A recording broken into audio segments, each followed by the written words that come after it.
It's time to listen to some jazz. It is our country's native music. It was born out of the clubs in New York City. Guys and gals trying to play their best in front of each other, cutting sessions in the 50s and 60s. It matters because it is unique to our culture. We spoke with Rob Moore, Director of Music at the Ravenscroft, to learn why and how we should appreciate the sounds of jazz.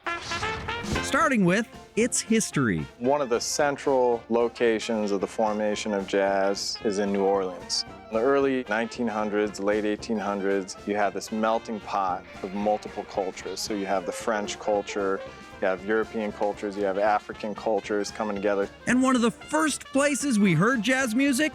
Funeral marches. When the Saints Go Marching In is an example of an early jazz composition. So this is kind of the beginnings of the formation of the types of instruments that are involved in jazz. From there, the formation of big bands started to appear, bringing in larger instruments like the upright bass. Next, the elements of jazz, starting with improvisation. Improv is setting up parameters and boundaries and defining a situation. Until somebody counts it off, you don't know the tempo. Right. You also don't know who's going to solo first or who's going to solo next. Then we have swing. Swing is a nebulous term. Typically in your favorite Taylor Swift, we have like a straight A groove, a straight da-ka-ka-ka-ka-ka-ka-ka.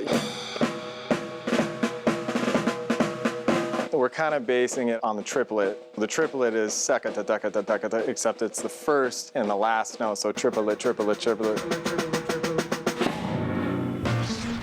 And pay attention to the hand signals of jazz, kind of the unspoken language between musicians. So when it's time to trade fours, which is take turns taking a solo between the soloist and the drummer, somebody will look around at the drummer and just flash him a four. We're going to trade fours. So that's one of the most common signals. Another signal is the tap on the head. When you're done trying to figure out who's going to solo next, they may look at me and say, you want to play a drum solo? And I'm going to, no, go to the head. Go to the head. Go to the head. And be on the lookout for crazy eyes. Let's say the bass player is just taking one too many choruses. So you're looking at the piano player, like giving him the crazy eyes, like, man, is he going to go again? Oh, man, he's going again. He's taking another turn, right? And then I'm over here like, come on, man.